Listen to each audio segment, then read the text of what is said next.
사람들이 비트코인 가격이 오르고 이게 호재가 많고 오를 것이다 이런 얘기를 갖다 하면은 이제 상투네 이제 이런 얘기들을 많이 하시거든요. 근데 시장에서 일반적인 자산들은 되게 그럴 때 상투가 많습니다. 근데 비트코인은 항상 전 최고점을 갖다가 극복해냈어요. 이번 사이클을 말씀하시는데 아까 말했던 세 가지 호재, 제가 단기적인 가격 전망이나 이런 건 잘 안 하는데 저는 비트코인은 계속해서 오를 것이다.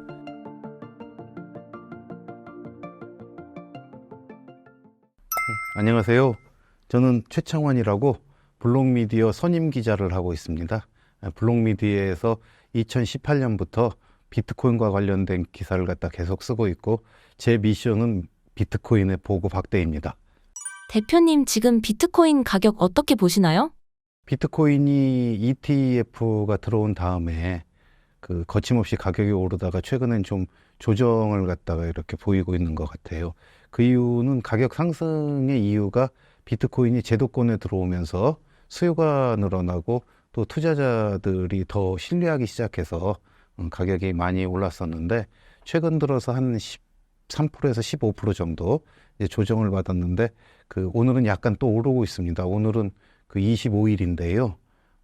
지난주 5일간 ETF에서 연속해가지고 자금이 빠져나갔어요.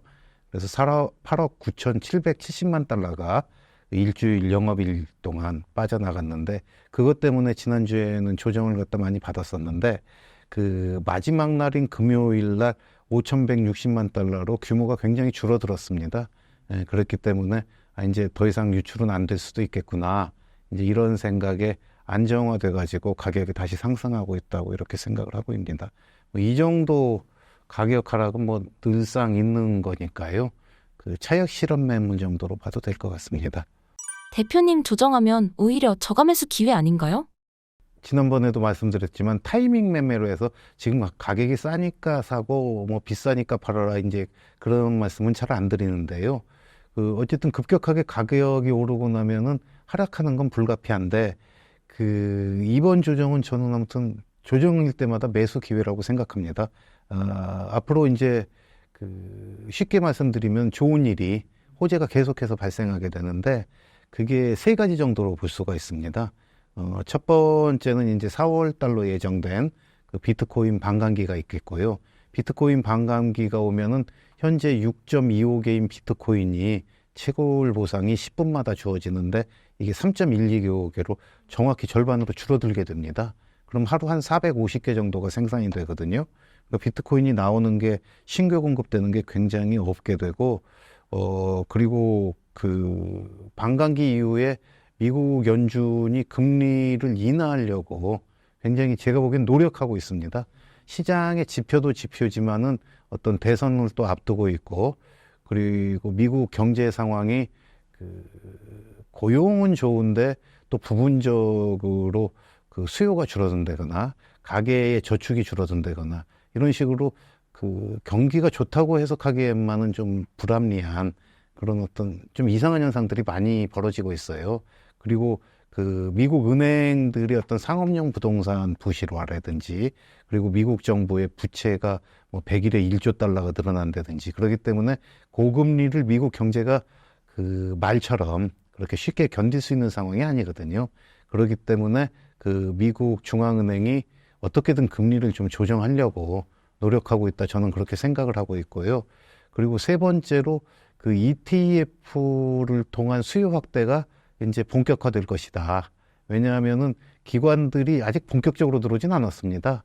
피델리티라든지 블랙록이 비트코인 ETF를 만들기도 하고, 그리고 만든 ETF를 자신들이 이렇게 축적을 하고 있거든요.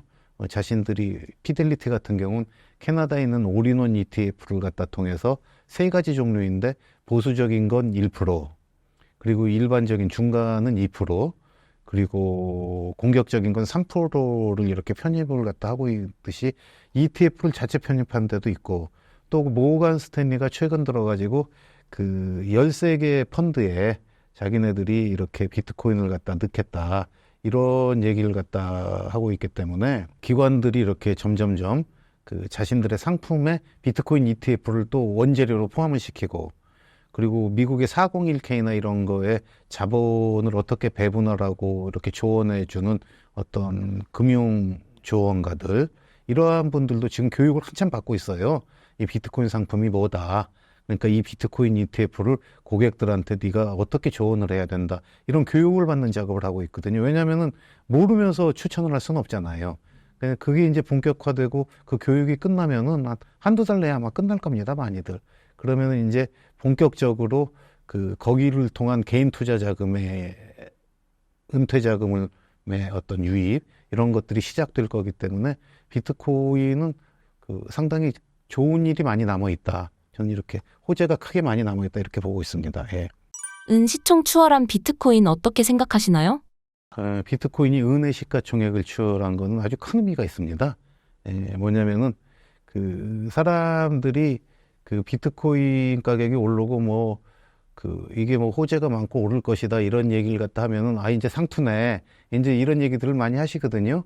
근데 시장에서 일반적인 자산들은 되게 그럴 때 상투가 많습니다. 그리고 비트코인도 역사적으로 봤을 때 포모, 피어 오브 미싱 아웃이라서 지금 안 사면 못 사 해갖고 뛰어들었을 때가 고점인 경우가 굉장히 많았거든요. 근데 비트코인은 항상 전 최고점을 갖다가 극복해냈어요. 새로운 최고점을 갖다가 만들어내고 그랬는데, 그러한 부분은 비트코인의 본질이 사람들한테 점점 사람들이 공부를 해서 이해하고 널리 알려져 갖고 폭넓게 확산되기 때문에 그런 거거든요. 은을 넘었다는 거는 그게 굉장히 큰 의미가 있습니다.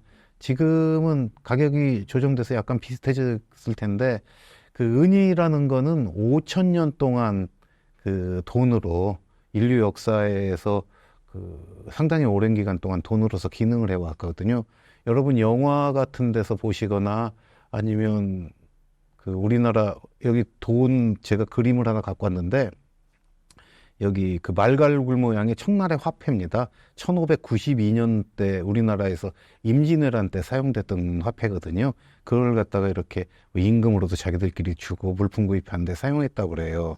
근데 뭐냐면은 은이라는 건 중국과 인도 같은 데서는 그러니까 본위 화폐로 사용이 됐었거든요. 거래를 갖다 할 때.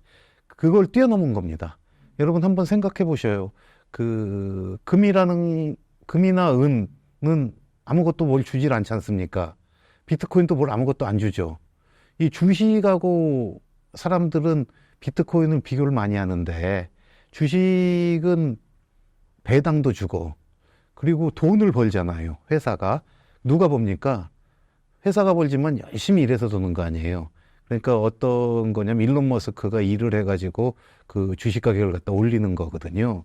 근데 비트코인은 아무것도 안 주는데 왜 오르느냐? 그거는 비트코인이 돈이기 때문에 그렇습니다.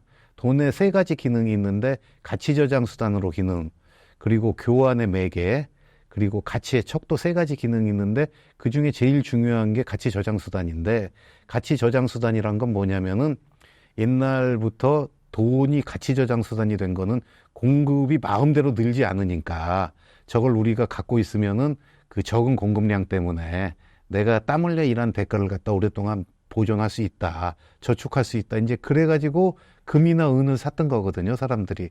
그래서 영화에서 보면 금괴를 이렇게 지어놓거나 은을 갖다가 묻어두고 이런 것들이 굉장히 많이 볼 수 있는데, 그렇게 수천 년 동안 가치 저장 수단으로서 돈으로서의 역할을 해왔던, 제가 이제 왜 돈인지는 말씀을 드렸죠. 주식하고 완전히 다른 겁니다. 주는 게 없어요. 근데도 보관하려고 하는 건 가치 저장 수단으로서 좋은 돈이기 때문에. 그런데 은을 이겼다는 거는 이제 다음 차례는 금이다라는 얘기가 되는 겁니다. 은 같은 경우는 재밌는 사실 중에 하나인데요. 유럽이 인도와 중국을 이렇게 침략할 수 있었던 이유 중에 하나가 화폐에 있다는 얘기도 있어요. 그게 무슨 얘기냐면은, 유럽에서는 금과 은이 같이 쓰였었는데 교환 비율이 유럽에서는 1대 12, 그리고 중국에서는 1대 6이었거든요. 자기네 나라에서 금 12덩어리를 갖고 중국에 가면은 은 12덩어리를 갖고 중국에 가면 금 2덩어리를 갖고 올 수가 있잖아요. 그러니까 더 좋은 돈인 금을 갖다 많이 갖고 올 수가 있는 거고, 중국과 인도는 그러다 보니까 은이 굉장히 많이 풀렸을 거 아니에요. 교환하러 갖고 오는 은 때문에. 그래갖고 물가가 폭등을 해가지고 경제가 굉장히 어려워지고, 인플레이션이 와서 사람들의 생활이 어려워졌다. 그래가지고 열강의 침략 속에서 그 인도와 중국이란 거대 국가가 그 유럽의 신흥 국가들한테 이렇게 지게 된 이유 중에 하나가 경제력이 약화된 건데, 그게 좋지 않은 은이를 본위화폐로 쓴 게 그게 결정타 중에 하나였다라고 얘기하는 게 비트코인 스탠다드라는 책에 나옵니다. 제 얘기가 아니라요. 그 우리나라에서는 달러는 왜 비트코인을 싫어하는가로 번역된 책인데, 이게 그렇기 때문에 그 좋은 돈인 비트코인을 개인이든 국가든 지금 많이 가져야 될 그런 상황이 된 겁니다. 예. 새로운 화폐를 받아들이는 걸 어떻게 생각하시나요? 이제 저는 이제 그런 얘기를 자꾸 하는데, 개인들을 비롯해서 개인들은 뭐 투자를 위해서 열심히 하는데 정부는 지금 받고 있질 않지 않습니까? 그러니까 정부 입장에서 적극적으로 비트코인을 갖다 받아들이면 뭐 당연히 저는 좋다고 생각을 하는데, 그걸 갖다 잘 못하고 있는 거죠. 근데 미국 같은 경우는 그 ETF라는 게 정부가 인정을 해준 거잖아요. 정부가 뭐냐면 금융상품으로서 그 비트코인을 인정을 해줘서 그 금융기관들이 상품으로 만들어서, ETF라는 게 주식이거든요. 제도권인 주식시장에서 이걸 사고 팔 수 있게 해주는 거기 때문에 그거라도 빨리 받아들이면 좋지 않을까 싶습니다. 예. 이번 상승장으로 가격이 어느 정도 오를까요? 제가 단기적인 가격 전망이나 이런 건 잘 안 하는데, 저는 비트코인은 계속해서 오를 것이다.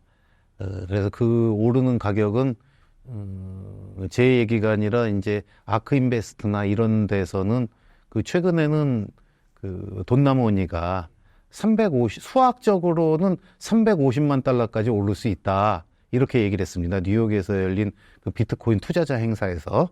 그리고 그 얘기를 하고 나서 또 뭐라고 얘기했냐면은 350만 달러 가기 전에는 그래도 150만 달러를 거쳐야 된다. 왜냐면 그 150만 달러는 아크인베스트가 자기네들이 공식적으로 이렇게 계산을 해서 한번 내놓은 수치거든요. 그러니까 그런 곳에서는 뭐 100만 달러, 200만 달러, 300만 달러를 예측하는 기관들이 굉장히 많습니다. 장기적으로는.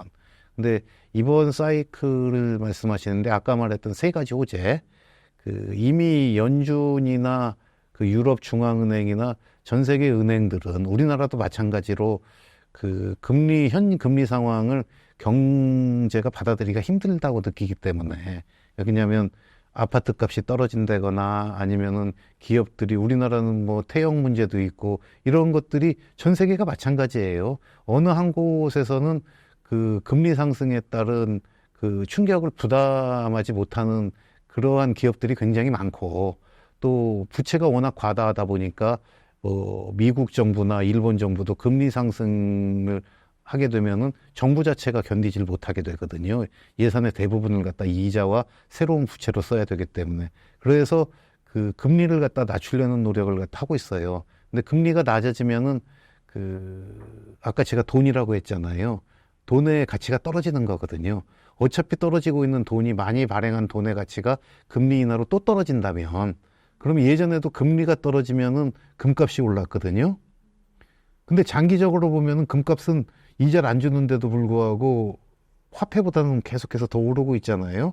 이제 그런 걸 갖다 종합적으로 하면 디지털 골드로서, 돈으로서 가치 저장 수단으로 자리 잡은 비트코인은 두 가지 측면에서, 하나는 뭐냐면 금리가 떨어져서 투자를 하고자 하는 위험자산 선호에 의해 갖고 오르게 되고, 또 다른 하나는 가치 있는 돈으로서 가치 저장을 한다는 그 개념 때문에 오르게 되는 두 가지 상승이 이제 시너지를 갖다가 이렇게 가게 되고, 저는 미국의 금리 인하 방향으로 트는 것만으로도 비트코인이 올해 10만 달러는 갈 수 있지 않을까, 그렇게 생각하고 있습니다. 그 한 가지만으로도. 포모 현상 어떻게 생각하시나요? 비트코인의 가치를 모르니까 이제 포모가 되는 거거든요. 자꾸 반복해서 말씀드리지만은, 비트코인은 하락을 해도, 비트코인이 처음으로 가격이 형성된 게 2010년 12월경인데, 이때 가격이 1달러에 1,000몇백 개씩 살 수가 있었거든요. 그 다음에 12년인가 우리가 비트코인 피자데이라고 해가지고, 비트코인이 5월 달인데 비트코인이 처음으로 상거래가 됐을 때 비트코인 1만 개로 그 피자 2판인가 샀을 거예요. 그럼 지금 1만 개면 얼마입니까? 지금 계산하기도 힘들죠. 그러니까 뭐냐면은 비트코인은 이렇게 올라왔어요. 장기적으로 가치가 상승했는데 처음 생긴 게 2009년부터 지금까지 한 15년 된 거 아니에요? 15, 16년 정도 됐는데 이 사이 동안 이렇게 가격이 엄청나게 올랐는데 이 중에도 한 80%씩 가격이 떨어진 게 여러 차례 있습니다. 그러니까 당연히 비트코인의 본질적인 가치를 갖다 모르고 이런 사람들은 높은 가격에 샀을 때 가격이 오를 때는 막 덩달아 사고 싶다가 또 가격이 조금 떨어지게 되면은 그 가치를 모르잖아요. 아, 내가 상투 잡았나 보다 하고 또 두려워갖고 팔고 이런 게 반복되고 온 거거든요. 그렇기 때문에 비트코인을 아는 사람들은 비트코인은 사고 파는 게 아니다. 비트코인은 꾸준히 사서 저축하는 것이다. 이런 얘기를 갖다 하는 거예요. 왜냐면은 그 시간이 지나면 다 오른 걸 갖다가 확인할 수가 있거든요. 근데 아무리 많이 오른다고 하더라도 내가 빚으로 비트코인을 사놨다. 그러면 가격이 떨어지면은 빚 반 얻어가지고 뭐 예컨대 500만 원 빚 얻어서 내 돈 500 배쳐서 1000만 원 해놨단 말이에요. 근데 400만 원 떨어져 봐요. 그럼 뭐 어떻게 돼요? 없어지는 거 아니에요? 내 돈 자체가 아예. 이거 못 견디는 겁니다. 빚을 갖다 레버리지를 이용해서 하는 거는 전문 투자가들이 하는 거고 저는 항상 그 개인 투자자들로서 열심히 일하는 사람들이 저축을 해서 내 재산을 지키고자 하는 분들을 대상으로 제가 말씀을 드리는 거거든요. 그 타이밍 매매를 하시는 분들은 저보다 차트도 훨씬 잘 보고 그러니까 그런 부분들은 뭐 구태여 그냥 저한테 물어볼 거 없이 그냥 하시면 되는 거고 그렇기 때문에 가격 변동과 상관없이 꾸준히 모으신다면은 제가 보기에 자기의 땀의 대가를 안정적으로 지켜낼 수 있을 것이다. 이렇게 생각을 합니다. 예. 대표님 여야 암호화폐 공략 어떻게 보시나요? 이게 이제 시장에서의 매매와 그러니까 암호화폐 투자자들을 의식한 이제 그 정도 공략인 것 같아요.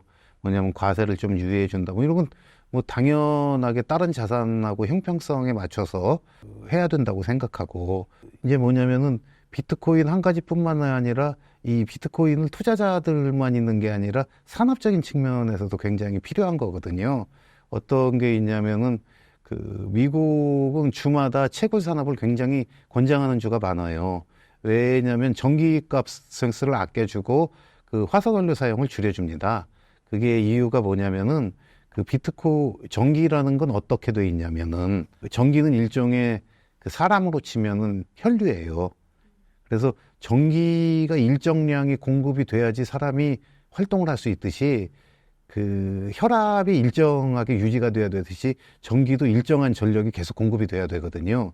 그래서 근데 이 전기 공급량이 떨어지면은 그 최대 전력 수요라고 하는데 이만큼 써야 되는데 전기가 이만큼 공급이 안 되면 그럼 이게 블랙아웃이 돼 버려요. 그래서 전기는 항상 낭비적이고 있어요. 뭐냐면 그 최대 전력 수요가 100이다. 그러면 100을 항상 유지를 해야 돼요. 설비를. 그리고 가동을 해야 돼요. 왜냐면은 뭐 발전소를 하다가 일부를 번갈아 끌 수는 있지만 전기 지금 들쓰내야 갖고 줄여버릴 수가 있는 게 아니거든요. 그래서 항상 유유전기가 있어요. 유유전력이. 이 유유전력을 갖다가 아끼기 위해서 미국 같은 경우는 텍사스 예를 들면 어떡하냐면은 전력을 갖다가 평소에는 남는 전력으로 채굴 산업을 돌리다가 이게 피크가 될 것 같으면 채굴기를 꺼요. 그러면은 에너지 낭비가 없게 되잖아요. 그러니까 뭐냐면 근데 요만큼 채굴되는 게 뭐냐면 그 전기업체의 수익이 되거든요. 전기업체의 수익이 된다는 건 전기 공급가액이 싸지는 거예요. 그리고 수력발전소나 이런 데 있는데 또 설치도 많이 하고. 그러니까 뭐냐면은 그 우리나라도 지금 전기요금 때문에 문제가 많잖아요. 막 올린다 만다 이거 가지고 한전이 견딜 수 없다. 이런 부분에 대해서도 도입을 해야 되고 개인 투자자들의 투자의 자유도 당연히 보장해 줘야 되고 그리고 그 개인 투자자뿐만이 아니라 우리나라 증권업체 같은 경우는 그 삼성은 선물 ETF를 비트코인 선물 ETF를 싱가포르인가 홍콩에 만들어 놓고 있고 미래에셋은 캐나다에서 비트코인 ETF를 하고 있거든요. ETF를 다 만들 수 있는 능력들이 있어요. 그렇다고 하면은 우리 증권업체들은 이걸 새로운 어떤 먹거리로 삼아서 해외 업체들과 경쟁도 할 수가 있는 거거든요. 특히 비트코인 관련 상품은 전 세계적으로 다 통용이 되는 거기 때문에 이거 그러니까 증권사의 먹거리도 없애주는 거지. 이래가지고 이런 부분에 대한 어떤 적극적인 정책 제안은 없는 것 같고, 더불어민주당은 이제 ETF를 허용하겠다고 했고, 국민의힘은 이제 과세를 유예하겠다 이런 정도인데, 좀 더 좀 적극적으로 이렇게 비트코인과 관련된 정책을 이렇게 채택했으면 좋지 않을까 그렇게 생각합니다. 예컨대 국민연금이 코인베이스 주식을 매입했다는 기사가 났었거든요. 그래서 상당히 많이 이득을 봤어요. 이게 뭐냐면 비트코인 가격이 계속해서 이렇게 상승을 갖다 하고 좋은 돈이 된다고 하면은 비트코인을 많이 보유하고 있는 거는 그 국가의 부에도 영향을 주고 개인의 부에도 영향을 주고, 그리고 아까 말한 증권 산업에도 영향을 갖다 주게 되고, 그리고 채굴을 하게 되면 뭐 채굴기 제조업이라든지 이렇게 다양한 전후방 산업 연관 효과도 있고, 그리고 국민연금 같은 거에 들어가면은 우리 뭐 국민연금이 고갈된다고는 얘기도 나오는데, 이러한 부분들에 대해서 새로운 선택의 기회가 생기는 거 아니겠습니까? 이러한 굉장히 다양한 기회를 갖다가 전략적인 측면에서 국가와 정치권이, 정부와 정치권이 보고 판단을 갖다 해줘야 되는데, 우리나라는 굉장히 더디고, 우리나라 특히 금융부부 관료들은 이 부분에 있어 갖고 굉장히 무책임하지 않나, 저는 그렇게 생각을 하고 있습니다. 왜냐면은 그 미국뿐만 아니라 영국도 허용하겠다고, 이렇게 ETN을 허용하겠다고 하고 있고, 그리고 중국도 ETF, 비트코인 ETF를 갖다 홍콩을 통해서 허용하겠다고 이렇게 얘기를 갖다 하고 있거든요. 그리고 최근에 나온 보도인데, 일본 공적연금이, 이게 세계에서 가장 규모가 큽니다. 225조 엔, 우리 돈으로 2천조 원 정도 되는데, 여기에서도 비트코인 편입 여부를 지금 검토를 갖다가 시작을 했어요. ETF 편입 여부를. 그러니까 뭐냐면 빨리 받아들이는 사람이 이득인 겁니다. 왜냐하면 수요가 지속적으로 확산되고 있는데 우리나라가 뒤진다는 건 그만큼 우리나라가 손해를 본다는 얘기거든요. 왜 그런 일을 합니까? 좀 열심히 공부하고 전문가들 얘기를 들어가지고 수용을 해야 됩니다. 왜냐하면 수용할 수밖에 없는 거기 때문에. 이미 대세가 그렇게 돼 있어요. 비트코인은 그렇게 뒤늦게 정부가 포함하면 안 될 거 아니에요. 네. 우리나라는 개인 소비자들은 굉장히 대단한 게, 얼마 전에 블룸버그에서 뉴스가 한번 나왔는데, 이게 비트코인 거래는 스테이블 코인 USDC로 제일 많이 거래가 되는데, 그걸 제외한 피아트 머니, 국가별 화폐 기준으로는 한국의 원화가 1등이다라는 그런 데이터가 지난해 말에 뉴스 보도로 한번 나온 적이 있을 정도로, 우리 국민들은 이 부분에 대해서 굉장히 빨리 비트코인의 잠재력과 가능성을 알고 받아들이고 있습니다. 그러니까 국민에 비해, 투자자들에 비해 정부와 정치권이 좀 늦은 거죠. 우리나라 시장이 활발해지면 어떤 영향이 미칠까요? 각 정당이 이걸 내놓기 시작하는 거나, 이제 이복현 금감원장이 그런 말씀을 하시는 거나, 그리고 정부 내에서도 이 부분에 대해서 긍정적 시각을 가지신 분도 있어요. 한국은행이 뭐 정부에 이렇게 속한 건 아니지만 국민들이 생각하는 광의에 공적인 영역을 담당하고 생각했을 때, 한국은행 총재께서는 나중에 뭐 그건 내 영역은 아니고 금감원이 검토할 거다라고 얘기하셨지만은, ETF가 허용되고 난 뒤에 이것도 투자 가능한 자산이다라고 이렇게 말씀을 하셨거든요.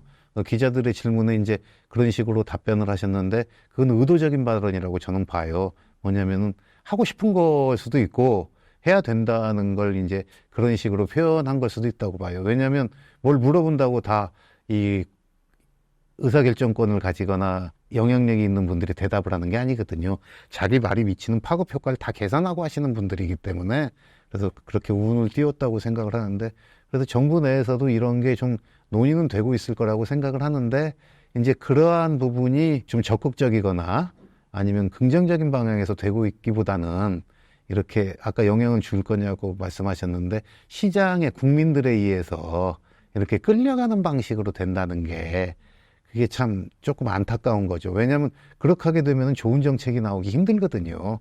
좋은 정책이라는 거는 이렇게 잘 봐가지고 미래에 대한 비전을 만들어가지고 이렇게 세팅해서 가야 그게 좋은 정책이고 효과 날 수 있는 정책이 되는데, 그게 아니라 그 하기 싫은데 막 시장에 끌려가고 이렇게 정치권에 끌려간다고 하면은 그 또 이렇게 막 하면서 또 뭐 딴질 걸어놓거나 이럴 수도 있고 그 제대로 된 정책이 나오기가 힘들 수가 있거든요. 그래서 정부가 좀 전향적으로 그 국민들을 믿고 우리 금융기관들을 믿고 그리고 이제 언론들이 또 문제 생기면 정부를 항상 탓하니까 이제 그런 걸 면피하려는 것도 있는 것 같은데 저는 이 부분에 대해서는 이게 세상의 돈과 패러다임이 완전히 바뀌는 단계이기 때문에 뭐 일반적인 정책 실패하고는 다른 굉장히 큰 파급 효과를 낳을 수 있기 때문에 좀 적극적으로 해야 된다고 생각합니다. 편법은 어떻게 개선하면 좋을까요? 합법적인 방법이든 아니면 편법적인 방법이든 그 달러를 외국으로 이렇게 보내서 현지에서 비트코인을 살 수 있는 능력이 있는 사람이라면 그걸 갖다 자기 회사를 갖다 이용하든지 뭐 다른 방법을 이용해 가지고 그러면은 예컨대 뭐 100억을 갖다가 외국으로 보내서 외국에서 이걸 갖다가 이건 물론 교육을 통해서 보낼 수도 있고 뭐 다양한 방법이 있을 거예요. 그러면은 그걸 국내로 다시 비트코인을 갖다 보내가지고 판다고 하면 앉은 자리에서 10%를 갖다가 먹는 거 아니에요. 그러니까 이거는 어떤 결과를 갖다 나오냐면 이런 이유가 나오는 게 이제 우리나라가 외환의 어떤 국제 이동은 굉장히 엄격하게 막고 그러면서 비트코인의 이동도 굉장히 좀 엄격하게 막는 편이에요. 그러다 보니까 이런 부분에 능통한 사람들이 교묘하게 그걸 망을 피해 가지고 이렇게 송금을 갖다 하고 그리고 여러 가지 암호화폐를 갖다 이용해서 이득을 갖다 보는 이제 그런 시스템이거든요. 그렇다면 이게 결과적으로 그리고 기관들이 없다 보니까 기관도 없고 선물을 안 하니까 못하게 하니까 국내에서 아비트리지를 갖다 통해 갖고 이 차익 거래가 굉장히 줄어들게 만들고 그 시장이 이렇게 균형을 맞게 하는 이런 부분들이 있기 그러니까 적어지니까 결과가 어떻게 되냐면은 그러한 편법과 방법을 아는 사람들은 앉은 자리에서 불로소득을 엄청나게 챙기고 그 챙긴 불로소득 부분을 우리 국내 일반 소비자들이 결국에 부담하는 거 아니겠습니까? 그러니까 이러한 거 자체가 어떤 균이라고 많이 풀어주는 게 좋다고 생각하는데 이제 그런 규제 속에서 나오는 거거든요. 그러니까 피해자가 양산이 되고 있는 거죠. 국내에 있는 투자자들은 비트코인의 진가도 알고 열심히 살려고 하는데 어쨌든 간에 높은 가격에 살 수밖에 없는 그러한 불합리한 상황에 지금 처해져 있습니다. 예컨대 ETF를 갖다가 구입할 수 있다고 하면은 이렇게 비싼 가격에 주고 살 필요도 없잖아요. ETF 하나만 풀어줘도. 왜냐면 ETF를 사면 되잖아요. 그 가격에. 응? 그러니까 여러 가지로 처진 규제, 그리고 투자를 못하게 하는 것 때문에 그렇게 누구는 앉아서 떼돈을 벌고 누구는 피해를 보는 이런 상황이 발생하는 겁니다. 김치 프리미엄이 발생하는 원인이 무엇일까요? 우리나라에서도 지금 보면 업비트와 빗썸이 가격차가 나요. 가격차가 나가지고 제가 알기로는 어떤 사람들은 이 업비트 빗썸에서 사갖고 업비트에서 갖다 팔면은 조금씩 계속 벌거든요. 근데 이제 그런 사람도 있다고 그래요. 그런 사람도 있다고 그래요. 그러니까 뭐냐면 근데 많이 안 나는 건 바로 그런 사람이 있기 때문에 그런 거거든요. 예, 그런 사람이 왜냐면 이 사람도 리스크가 있어요.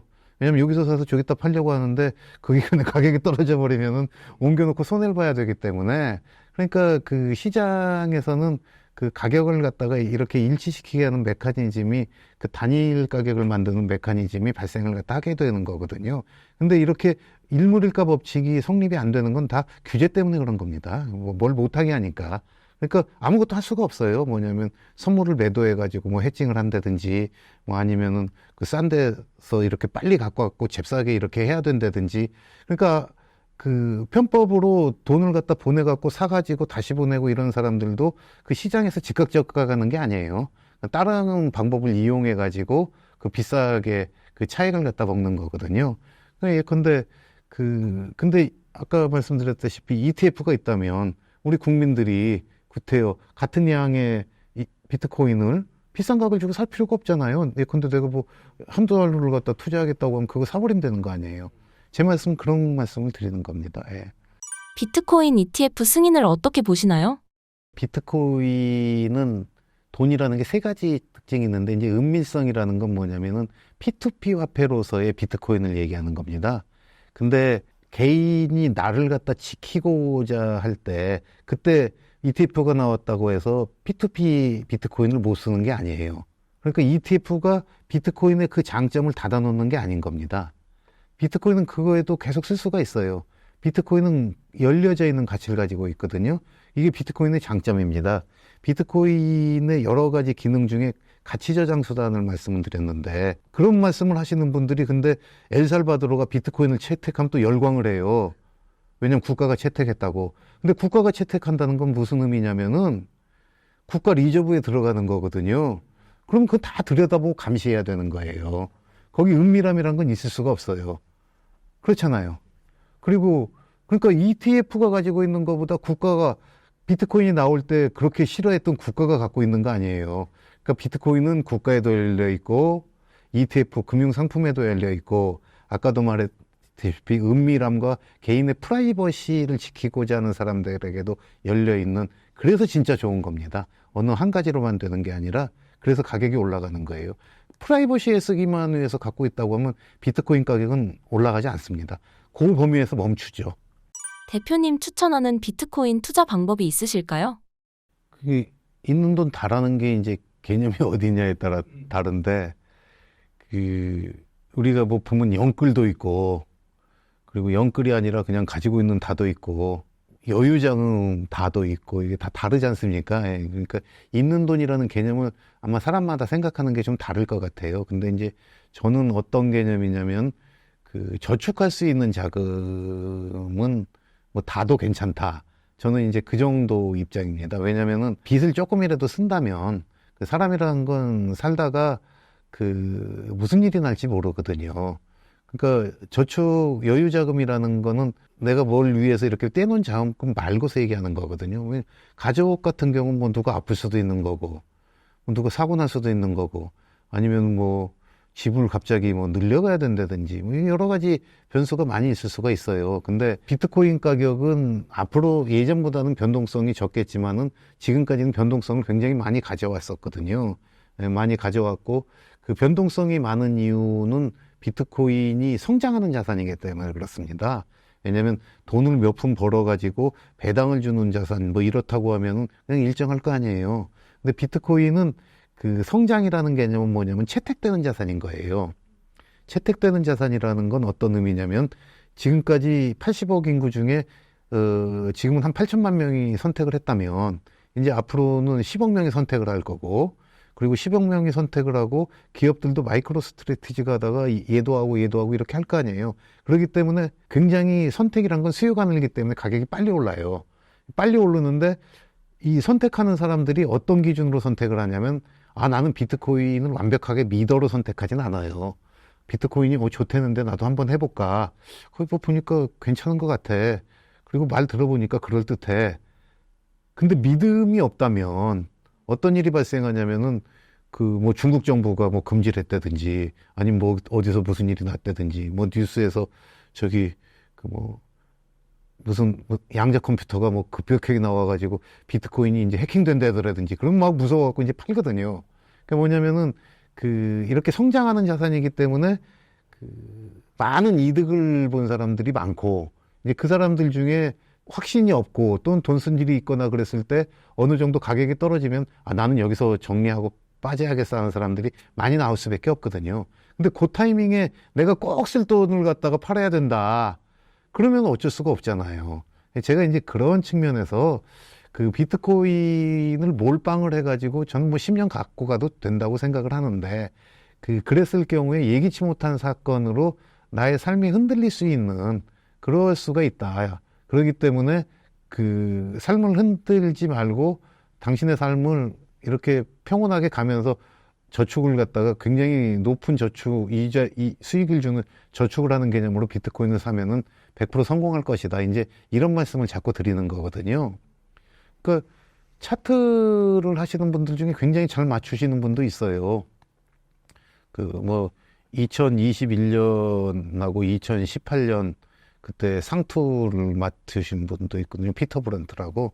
그분은 재작년 고점 찍고 떨어질 때도 맞추고 그 19,000달러 부분부터 다시 살 시점도 맞추고 그런 부분은 있어요. 그분은 보니까 이렇게 무료로 트위터에 공개하는 것도 그런데 유료는 뭐 굉장히 많은 차트를 아마 공급하시는 모양이더라고요. 그러니까 그런 걸 그렇게 그냥 타이밍까지 하고 그러려고 하면 제가 보기엔 저 같은 사람이나 이 보편적인 얘기를 하는 사람들 말고 이제 좀 그렇게 아주 그걸 업으로 하시는 분들한테 이렇게 상의하는 게 맞는 것 같고, 저는 그 좋다, 꾸준히 살아, 이제 이런 정도가 제가 드릴 수 있는 말씀인 것 같습니다. 예. 대표님 비트코인 매도 타이밍 어떻게 보시나요? 이제 궁극적인 매도 타이밍은 뭐 폼플리아노라고 그 외국에 유명한 사람도 있고, 그런데 이게 기술이 발전하는 게 S커브 곡선이라고 있거든요. 뭐냐면 초기에 이렇게 사람들이 받아들였다가 그 대중이 채택하면서 급격적으로 수용도가 높아져요. 그래서 대부분의 사람들이 채택을 하고 나면 다시 이렇게 꺾이거든요. 이게 S 모양처럼 이렇게 첨단 기술은 받아들여진다고 해서 그걸 S커브라고 하는데, 인터넷도 그렇고 뭐 자동차도 그렇고 다 그렇습니다. 새로운 기술이 사회에서 보편화될 때는 그런 시간을 다 거쳐요. 그러기 때문에 언제 팔아야 되냐면 이 S커브의 위 머리가 시작할 때, 그러니까 채택이 대략 완료됐을 때, 저는 이제 그때가 비트코인을 만일 그렇게 높은 수익을 보기 위해서 갖고 있는 사람이라면 그때가 팔 타이밍이다. 높은 수익, 왜냐면 여기서 늘어나니까요. 지금은 어디냐면은 그 S커브 곡선에서 그 대중적 채택이 시작되는 초기 단계다. 그 대중적 채택이 시작되는 초기 단계를 만든 게 ETF다. 그러니까 ETF를 갖다 통해 가지고 일반인들도 이제 주식처럼 편하게 사기 시작하고, 그렇지 않습니까? 주식이니까. 그리고 이제 노후 자금을 넣기 시작하고, 그리고 괜찮나 봐 하고 그 각종 그 펀드들이 자기 펀드의 수익률을 높이기 위해서 비트코인을 채택하고, 그러니까 뭐냐면 그 가장 보편적이고 대중적 시장이라는 주식 시장에 있는 그 주식과 펀드 형태로 일반인들한테 지금 광범위하게 보급되려고 하는 초기 단계거든요. 그러니까 이게 대량 채택의 초기 단계로 이제 들어간다. 이제 그러다 보면 그런 펀드들을 또 기업들도 사고, 비트코인도 직접 살 수 있지만, 그리고 연기금들도 사고, 아까 말씀드렸다시피 일본 연기금도 ETF 편입을 검토한다고 하니까 이렇게 되기 때문에 지금은 팔 이유가 없다.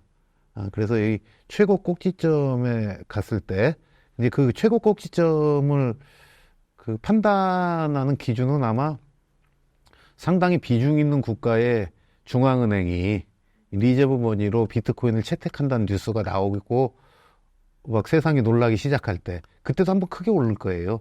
근데 그 뉴스의 충격이 잦아들면은 이제는 중앙은행들도 채택하겠구나라고 해가지고 이제 그 시점에 사람들은 생각할 때 여기가 채택하면 남들도 채택하겠나 해서 그 재료를 반영할 거 아니겠어요.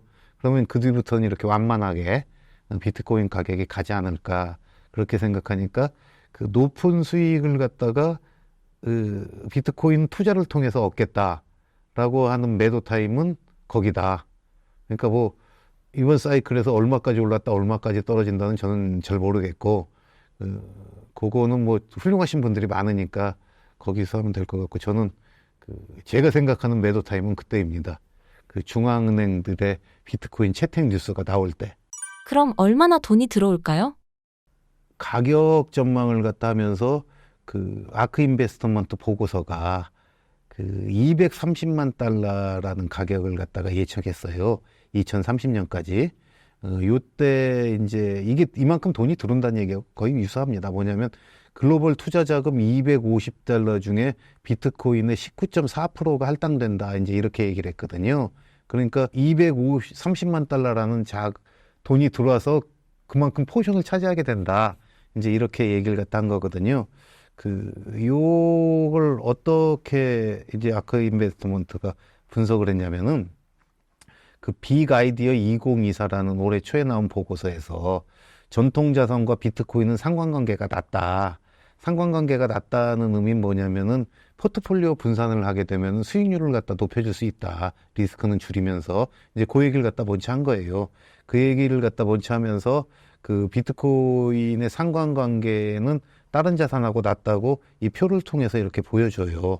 금과는 0.1이고 0.2고 상품과는 0.1이고 그 부동산과는 0.4 이렇게 쭉 해갖고 상관관계가 낮기 때문에 비트코인을 그 자산으로 이제 네가 판단해서 투자를 하려고 하면 다른 자산에 투자할 때 비트코인에는 반드시 투자해야 된다. 이제 이 얘기를 한 거죠.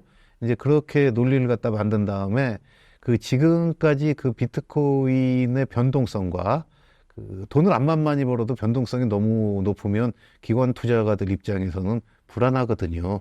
왜냐하면 100억 원을 모집했다가 이게 변동성이 높아갖고 50까지 떨어지면 고객 자금이 다 빠져나가고 그 견딜 사람이 없잖아요. 그렇기 때문에 그 작년도 기준으로 이제 아크 인베스트먼트가 작년에 굉장히 많이 올랐는데도 불구하고 그 금은 작년 기준으로 그 위험을 갖다가 조정했을 경우에 그 40.7% 그리고 비트코인은 그 19.6% 이렇게 할당을 한 거예요. 그러니까 그걸 갖다 이제 근거로 해가지고 가격 계산을 갖다 해가지고 그 1%가 됐을 경우에 12만 달러가 될 거고 그리고 4.8%를 했을 경우에 55만 달러, 19.4%가 되면은 230만 달러가 된다. 이제 이렇게 얘기를 하고 최근에 이제 뉴욕에서 열린 그 비트코인 투자자 컨퍼런스에서는 또 뭐라고 했냐면은 350만 달러 얘기를 또 했어요. 350만 달러라고 하면서 수학적으로 계산했을 때는 비트코인은 350만 달러가 쉽게 갈 수 있다. 이렇게 얘기했는데 그 여기서 한번 제가 이 표를 한번 보여드릴게요. 이제 조금 아까 얘기한 건 자산으로서 배분을 어떻게 하냐에 따른 거고 그 기존까지는 비트코인은 좋은 돈이라서 그 얼마만큼 사람들이 이제 가치 저장 수단이나 뭘로 편입할 거다. 이제 이런 얘기를 갖다 하는 거거든요. 그 작년에는 그렇게 분석을 했어요. 작년에 그렇게 분석을 해가지고 그 8만 달러까지 간다. 적어도 100만 달러는 넘는다고 작년에 분석을 했거든요. 2003년. 요 표에 보면은 제일 먼저 나오는 게 그 코퍼레이션 트레저리. 그러니까 그 기업들이 그 잉여 자금으로 이렇게 보관하는 그걸로 따졌을 때, 그러니까 첫 번째고 분류를 다 하는 겁니다. 그러니까 기업도 채택을 하고 두 번째는 뭐냐면은 그 리미턴스 에셋. 이건 뭐냐면 송금을 위해서 보관하는 자산이죠. 송금 자산으로 활용되는 거. 내셔널 스테이트 트레저리. 이건 뭐냐면 국가 중앙은행이 그 리저브 커런시로 리저브 커런시가 뭐냐면은 그 준비 외환이죠. 뭐냐면 달러도 갖고 있고 금도 갖고 있고 엔화도 갖고 있고 이렇듯이 그 중앙은행이 자기 나라 화폐와 경제를 지키기 위해서 그 대외 결제에 사용하기 위해서 그 자산을 보유하거든요. 주로 돈으로. 그걸 리저브 커런시라고 해요. 거기 금이 들어가는데, 이제 비트코인, 디지털 골드인 비트코인을 포함했을 경우, 그리고 이머징 네이션의 커런시, 그러니까 그 작은 나라들의 어떤 통화, 이런 식으로 쭉 해서 이렇게 그 인베스먼트, 그러니까 기관의 투자 수단, 해서 그 분석을 갖다 하거든요. 이렇게 하게 된다는 건 뭐냐면은 비트코인이 투자 자산이자 가치 저장 수단으로 같이 간다는 걸 이렇게 보여주는 거잖아요. 그렇기 때문에 그 규모를 뭐 제가 얼마로 본다고 해서 그게 보여지는 게 아니라 이 세계 경제에서 차지하는, 그러니까 세계 경제에서 활동하는 사람들이 비트코인을 어떤 송금 수단이라든지 아니면 자기들의 잉여 자금을 저축하기 위한 수단이라든지 그리고 대외 지급을 위해서 이렇게 쌓아가는 거. 그렇다고 하면 그 규모는 훨씬 더 커지게 되는 거죠. 그 규모는, 그러니까 중요한 거는 그 판단을 하는 게 가장 중요해요. 뭐냐면은 과연 비트코인이라는 게 이렇게 좋은 돈으로서 죽지 않고 그 리저브 커런시도 될 수 있고 가치 저장 수단으로도 될 수 있을 건가. 그 생각을 먼저 하고서 그 비트코인을 투자할 거냐 말 거냐를 갖다가 결정을 해야 되는 거지. 그거에 대해서 판단을 안 하고 비트코인을 사잖아요. 그러면은 이 사람은 뭐 5만 달러에 팔으라고 그러고 저 사람은 10만 달러에 팔으라고 그러는데 그걸 어느 기준으로 해야 될지 그때그때 다 다르거든요. 예, 그렇기 때문에 그 비트코인의 본질이 저는 항상 가장 좋은 돈으로서 가치 저장 수단이다. 이 부분을 갖다 이해하는 게 진짜 비트코인 하나하나의 가장 중심입니다. 이게 없이는 비트코인을 투자할 이유조차 없는 거예요. 예. 근데 이게 가장 좋은 가치 저장 수단이라고 생각을 한다고 하면 아까 말했듯이 가치 저장 수단으로 온 세상이 받아들이는 마지막 단계, 중앙은행의 채택이 거의 끝무렵이다. 이제 그 생각을 하면 그때가 매도 타이밍이 될 수가 있겠죠. 그때도 갖고 있어도 되겠지만. 어떻게 공부하면 확신을 가져볼 수 있을까요? 뭐 신사임당도 많이 보시고 웅달 책방도 보시고 이렇게 골라서 보시고 또 블록 미디어의 그 유튜브 채널도 보시고 그리고 요즘에 보면은 그 비트코인 책자들도 많이 나오지 않습니까? 본인이 한번 잘 판단해 보시고 그리고 제가 이제 영향을 받았던 어떤 외국 서적은 한 3권 정도 있는데 그 비트코인 스탠다드하고 그리고 레이어드 머니 그리고 사토시에서 사토시에서는 비트코인을 만든 사람이 그 비트코인이 어떻다는 걸 갖다가 계속해서 얘기해 놓은 거기 때문에 비트코인을 이해하는 데 도움이 되고 나머지 2가지 레이어드 머니하고 비트코인 스탠다드는 그 제가 지금 계속 얘기하고 있는 그 비트코인이 왜 좋은 돈인지에 대해서 그 역사적인 사례와 이런 걸 갖다 통해서 설명해 준 책이거든요. 그래서 저는 그 비트코인을 길게 장기 투자를 하시려고 하면은 그 비트코인이 돈이라는 부분에 대해서 이해하는 게 굉장히 중요하다. 그렇기 때문에 그 부분을 좀 추천드리겠습니다. 예. 당선 시 비트코인 결제 허용 트럼프의 말 어떻게 보시나요? 저는 상당히 의미가 있다고 보는데요. 그 트럼프는 미국 중심자이거든요. 그러니까 뭐냐면 다른 나라하고 이렇게 연대하고 그런 것보다 미국의 이득이 최고의 사람인데 뭐 민주당도 미국 이득이 중요하겠지만은 그 일종의 그 고립주의로 그 우방도 중요하지 않고 미국의 이익이 중요하다 그런 얘기를 하고 그리고 비트코인이 처음에 나왔을 때 비난을 많이 했어요.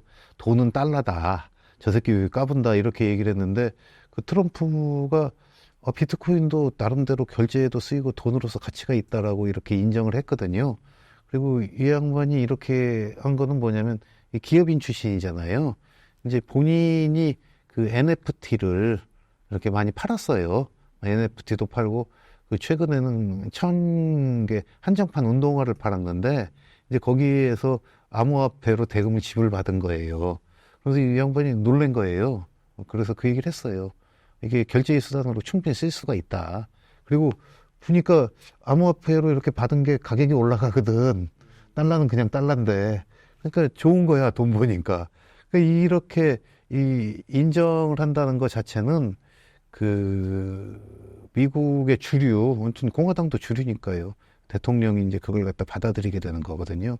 그런데 지금 현재 바이든 행정부에서는 좀 이렇게 적극적인 정책을 펴고 있지는 않고 특히 SEC 같은 경우가 밀려서 정책을 갖다 하고 있거든요. 근데 트럼프 대통령이 이렇게 입장을 완전히 변화하고 이게 또 누가 가르쳐 준 게 아니라 본인이 자기가 이쪽에서 크립토 산업에서 활동을 하면서 느껴가지고 비트코인을 갖다가 인정을 한 거거든요. CNBC에서 뭐라고 했냐면 그 비트코인은 그 자체로 생명을 얻었다. 작지만 재미있는 일 하기도 하고 돈을 벌기도 한다. 그리고 비트코인을 통한 결제를 허용하겠다. 생각해 보니까 비트코인은 또 다른 형태의 통화다. 비트코인을 그 돈으로서 인정을 갖다 딱 한 거거든요. 그렇기 때문에 세계가 지금 달러 시스템으로 되어 있는데 비트코인을 갖다 돈으로 인정했다는 거는 그 달러와 공존을 갖다가 이제 인정한 거 아니에요? 그렇다면은 일반 투자자들이 가장 두려워하는 것 중에 하나가 미국을 두려워하는 사람들도 많이 있거든요. 미국이 제가 예전에 은퇴한 관료분들하고 이렇게 얘기하다 비트코인 얘기하면은 마지막에 묻는 질문이 근데 미국은 어떡한데? 라고 많이들 물어보세요. 그게 뭐냐면 우리 일반인들이나 뭐 이런 사람들은 호불호의 대상으로 생각을 하지만 어쨌든 팍스 아메리카노로 해서 미국이 세계 질서를 갖다 만드는 룰 메이커거든요. 이게 굉장히 중요합니다. 우리는 그 룰을 갖다 쫓아가는 입장이거든요. 왜냐면 IMF 체제부터 시작해가지고 뭐 모든 걸 갖다가 미국이 다 만든 거예요. 지금 전 세계의 금융 시스템이라든지 뭐 국가 간의 관계라든지 이러한 부분에 있을 때 그 또 미국 정부를 움직이는 게 누굽니까? 월가거든요. 월가와 미국 정부의 유력한 정치인이 이제 다 비트코인을 받아들인 거거든요. 그럼 남은 데가 어디죠? 큰 데가 중국 나와 있잖아요, 중국. 네. 근데 중국은 아까 말씀드렸듯이 홍콩을 통해서 ETF를 받아들이고, 작년에 암호화폐 거래를 갖다 통해서 그 돈을 가장 많이 번 국민이 어디냐면 중국이에요. 암호화폐 거래 금지시키고 있잖아요. 그래도 그렇게 하고 있거든요. 그래서 지금 정부가 묵인을 하고 있는 거죠. 금지시킨 다음에 또 자꾸 일어나는 것들에 대해서 그리고 ETF를 통해서 또 일부 공식화 시키는 거고.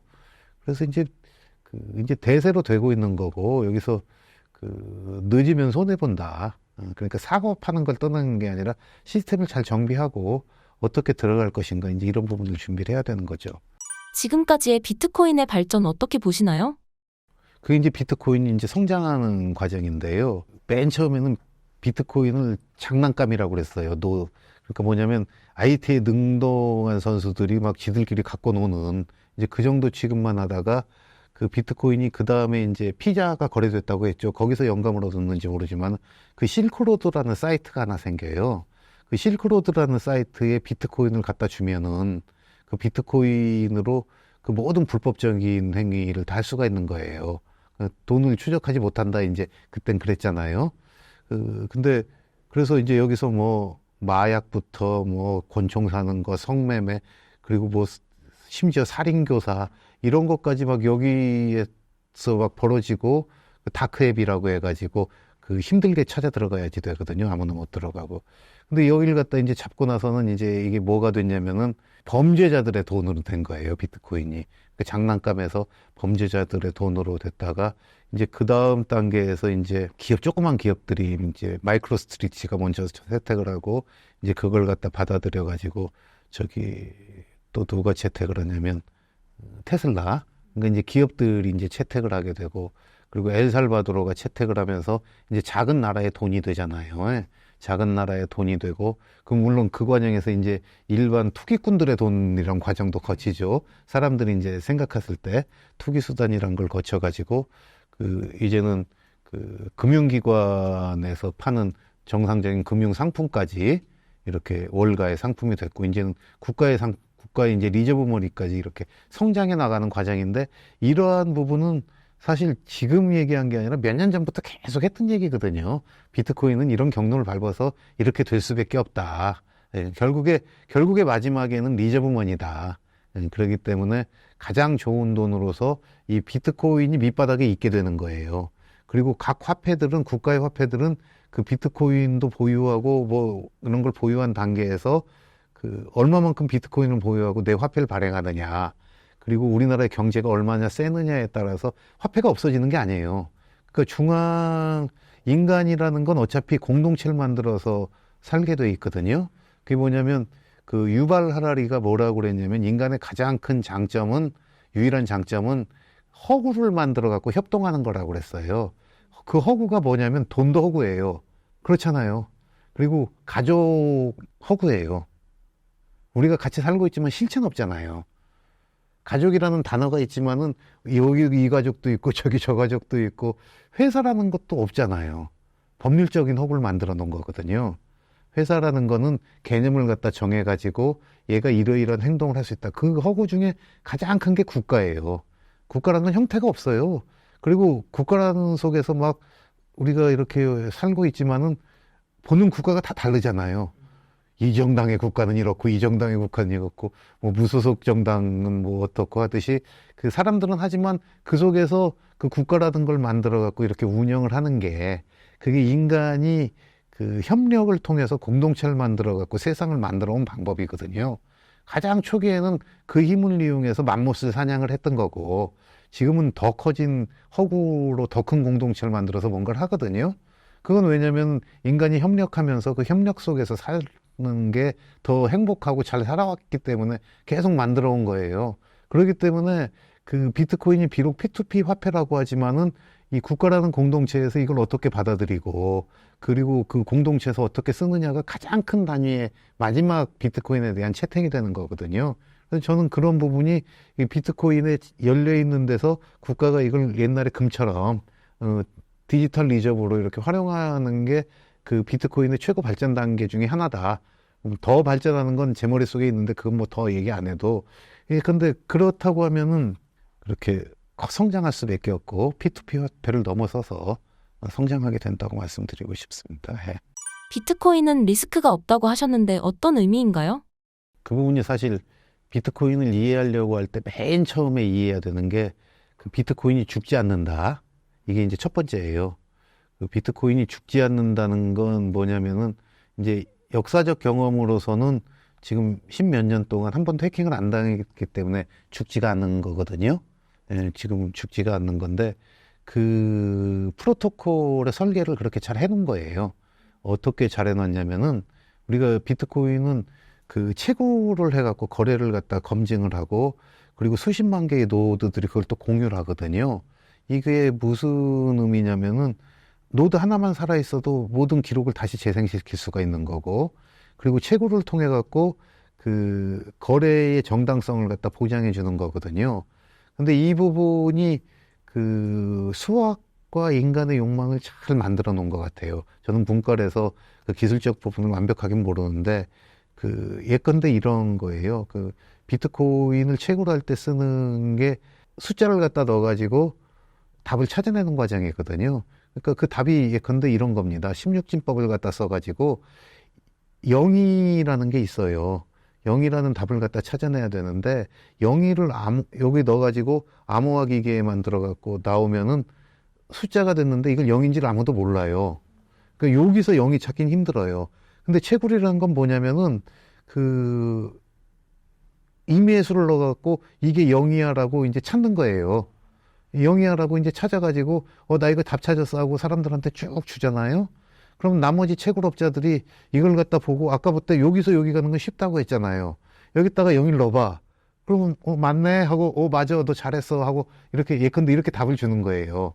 그렇기 때문에 채굴자가 많아질수록 이 답을 찾기 10분에 한 번씩 찾아야 되니까 이 답을 찾기 어렵게 만들거든요. 그러니까 이 가짜 답을 갖다가 만들어내기가 가짜가 이걸 해내기가 쉽지가 않은 거예요. 예.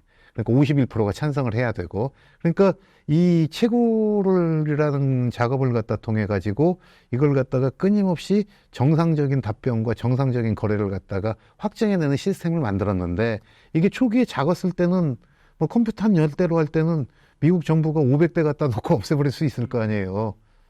근데 이게 인간의 욕망이라는 게 뭐냐면 이게 반감기도 놔두고 그리고 한정을 해두고 그리고 개인 간 화폐로서 비밀을 보장한다고 하니까 쓰는 애도 생기다 보니까 수요가 늘잖아요. 그럼 가격이 올라. 네트워크가 확산이 되면은 그 예컨대 두 사람이서 대화를 하면은 한 개잖아요. 근데 세 사람이서 대화를 하면 몇 개가 되죠? 하나, 둘, 세 개가 되죠. 그러니까 n-1의 제곱인가가 될 거예요, 아마. 그러니까 네트워크의 확산 효과가. 그러니까 이렇게 네트워크가 점점 커지면서 이 커뮤니티가 형성이 되면은 그 커뮤니티 속에서 커뮤니티의 가치가 높아지잖아요. 그거는 뭐냐면 로그 함수로 높아져요.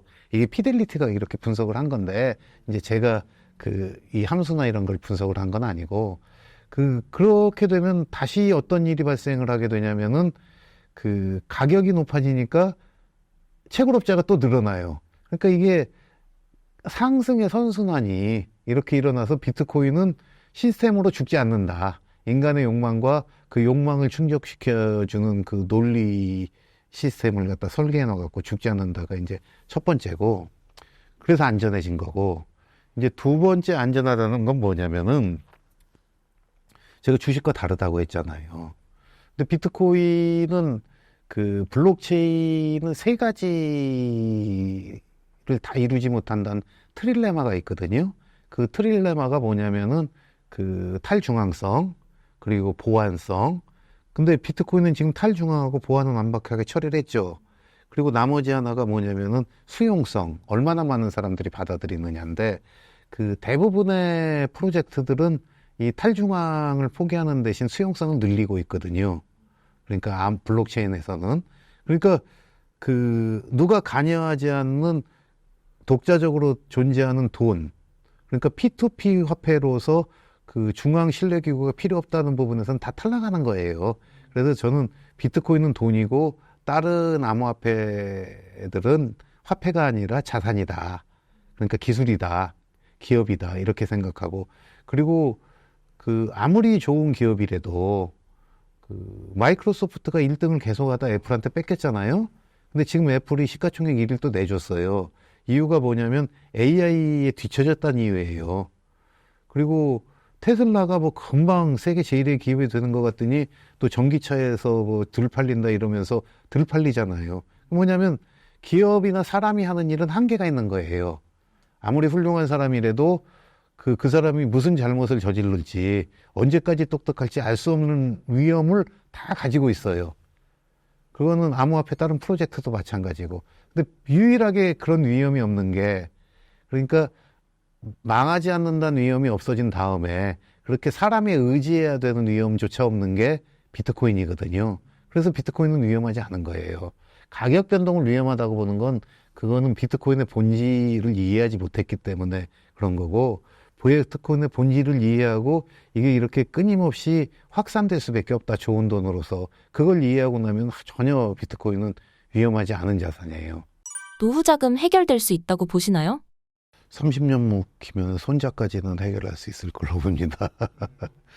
마이클 세일러가 그 얘기를 했는데 100년 동안 팔지 않을 거다라고 얘기를 했었는데, 제가 아까 이제 물어보셔서 중앙은행에 채택하면 여기서 파는 거다라고 얘기했는데, 그건 어떤 개념이냐면, 만일 투자 자산으로 생각한다면은 더 좋은 자산을 갖다 찾기 위해서 팔 수가 있는 거죠.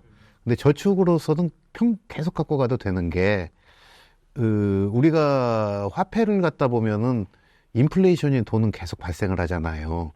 그래갖고 우리가 은행에 예금을 했을 때 실질 이자율이 얼마냐 이제 이걸 따지는 거거든요. 그거는 뭐냐면 물가 상승률을 빼줘야 되잖아요. 물가 상승률을 갖다가 빼주고 해야 되는데, 비트코인은 경제의 성장률 이상을 담아낼 수가 있을 거예요. 그 뭐냐면 비트코인은 숫자가 한정돼 있잖아요. 그렇기 때문에 경제 규모가 커진다고 하면은 아까 말했던 리저브 커런시로서의 비트코인이 차지하는 비중도 커져야 되고, 그리고 내가 딴 데서 벌어가지고 여기다가 축적을 해야 될 어떤 가치 저장 수단으로서의 비트코인에 또 수요가 생기는 거거든요. 그렇다면은 한정된 재화인 비트코인에 대한 수요는 사람들이 경제가 발전하면 발전할수록 어떻게 되냐면은 잉여 자산은 늘어나게 되잖아요. 적으면 늘어날 수밖에 없거든요. 그렇기 때문에 저는 경제 성장률 플러스 알파로 비트코인은, 그러니까 계속해가지고 자산이 가치가 올라갈 수 있다 이렇게 생각을 갖다 하기 때문에 이거는 그러니까 최고 잘 됐을 경우의 얘기예요. 그러니까 자꾸 말씀드리는 게, 근데 저는 이제 제 논리는 비트코인은 죽지 않는 돈으로서 가장 좋은 돈이 돼가지고 세상에 있는 가치를 갖다 흡수하는 그런 게 된다는 얘기로 말씀드리는 겁니다. 그러니까 이 부분에 대해서 신뢰를 한다면은 그렇게 가는 거예요. 이 부분에 대해서 신뢰를 한다면 그렇게 가는 거고, 그게 아니면은 팔아야 되는 거죠. 사이클에 따라서 팔아야 되는 거죠. 그러니까 그러면서도 뭐 무조건 많이 사라고 하지는 않잖아요. 예. 그러니까 뭐냐면은 두 가지 특성을 다 갖고 있기 때문에 그래요. 왜냐하면 비트코인의 본래적 속성이라는 건 돈으로 만들어지고 돈으로 성장을 하고 있지만, 사람들이 이걸 바라보는 거는 저처럼 가치 저장 수단으로 완벽한 걸로 보는 사람도 있는 반면에, 내 자산의 일부를 투자해 가지고 내가 수익을 갖다 봐야겠다고 생각하는 사람들이 있잖아요. 그러니까 이걸 어떻게 보느냐에 따라서 결론은 좀 달라질 수 있는 거기 때문에, 그러니까 저의 관점에서 이제 대답을 드린다면 저는 그렇게 조금씩 사서 그냥 꾸준히 모아나가면 될 것이다라고 생각해요. 예컨대 이제 제가 이런 의문을 갖고 그런 건 뭐냐면은, 아니 새들도 다 지집 한 채씩 있고, 예?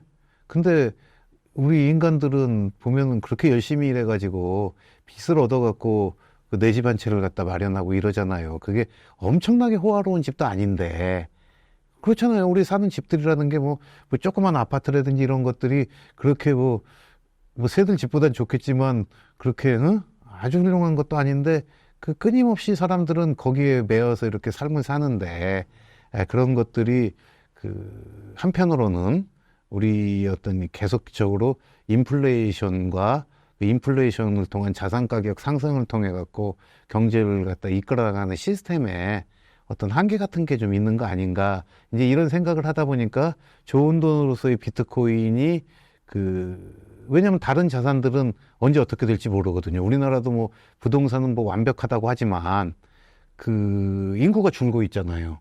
인구가 줄고 있으면은 과연 옛날에는 어떻게 했냐면 우리 선배들은 꿈이 뭐냐면요. 강남에 아파트 하나 사가지고 애들 결혼할 무렵에 요걸 팔아가지고 애들 결혼 자금 보태주고 그리고 자기는 이제 더 외곽으로 나가고 이랬거든요. 근데 이제 우리는 이제 우리 후배들은 그래도 너네들은 집 한 채 있잖아. 그렇게 얘기할지 모르지만 이제 우리들은 뭐냐면 요즘 집 한 채 노후에 연금 받아갖고 어떻게 살까. 이렇게 막 더 안 좋아졌잖아요. 더 좋다고 얘기했는데. 이게 뭐냐면 부동산 가격이 많이 상승하고 뭐 그런 것 같지만 그 실질적으로 생산성도 올라오고 그랬지만 사람들의 삶이 그렇게 썩 좋아진 건 아니에요. 그 이유가 뭐냐면은 그 인플레이션을 갖다 지속적으로 만들어내는 그런 화폐 시스템에 있지 않나 하는 생각을 저는 예전에 그 경제기자 생활하면서도 조금씩은 했었거든요. 조금씩은 했었는데 이제 비트코인을 만나고 나서 이제 공부를 하면서 이제 어떻게 보면 그래서 제가 만나는 뭐 대학교 교수님들이나 뭐 이런 분들한테는 전 이상한 사람인데 어쨌든 간에 그 기존 그러니까 비트코인만 좋아하는 사람들한테도 또 조금 이상한 사람 취급도 가끔 받는데 어쨌든 공동체로서 이 비트코인을 우리가 채택했을 때 그 가격이 어디까지 갈 건가 그건 저는 그게 많이 간다. 구독자들에게 하고 싶은 말씀이 있다면? 비트코인은 우리가 지금이라도 만난 건 어떻게 보면은 행운이라고 생각할 수도 또 좋다고 생각합니다. 예. 그래서 이렇게 그리고 비트코인은 단순한 투자 자산이 아니라 그 세상을 바꾸는 근본적으로 바꾸는 혁명이다. 그렇기 때문에 그 혜택을 이렇게 공부를 하셔가지고 같이 누렸으면 좋겠다. 저는 그렇게 생각하고 있습니다. 그리고 신사임당에서 좋은 콘텐츠 많이 만드니까 많이 봐주시고요.